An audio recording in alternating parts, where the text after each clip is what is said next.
Greetings of the season. I am Dr. Vijay Warad. I am a pediatrician, allergist and clinical immunologist looking towards the family allergies, even adults also. Practicing at Sai Allergy, Asthma, Children's Hospital, Pune. Last few decades, the allergy has been the number one chronic disease in children. Even in adults, every third person is suffering with some or the other allergy. Even most of the medicines consumed from the counters from the medical stores are anti-allergic medications. Only thing is that still in India, the first generation antihistamines are so much used. They have a lot of side effects, specifically causing the sedation, affecting the quality of life. Even in children below 12 years, US FDA it has not approved those first generation antihistamines. But in India, they are overused. They cause a sedation, the sleep cycle in children is affected.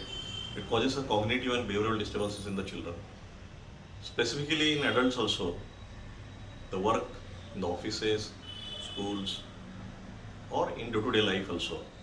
The patient is drowsy, he feels sluggish, not able to work that effectively.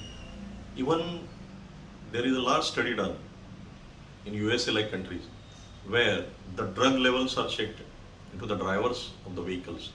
They found 78% of the accidents consumed after the medicines were from the anti-allergics.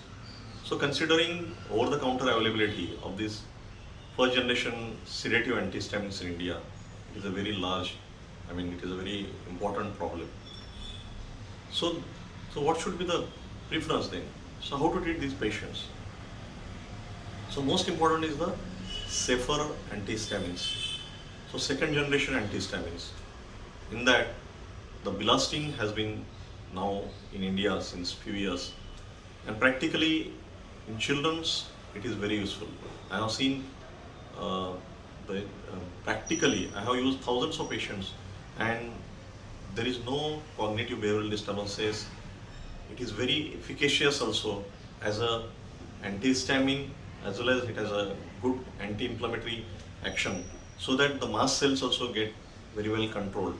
And for the very good control of rhinitis, rhinoconjunctivitis, even the skin allergies, urticarias, or even in the atopic dermatitis, eczema, the itch is reduced very well. And the good part is that it can be increased, the dose can be increased even in adults up to 80 milligram. So it is very useful in clinical practice.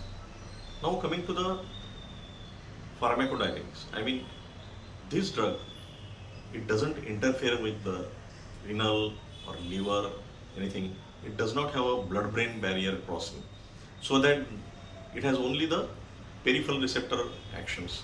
So the patient doesn't have any drowsiness, no sedation, the activity or productivity is maintained, so the child can have a very good sleep, the sleep cycle is not affected. So along with this non-blood-brain barrier crossing action, it does not interfere with any of the medications also, if it is used for any renal or any liver disorders or any gastrointestinal problems. So it does not interfere with the antibiotics or any other medications also. So the use of such type of safer second generation antihistamines should be used in India.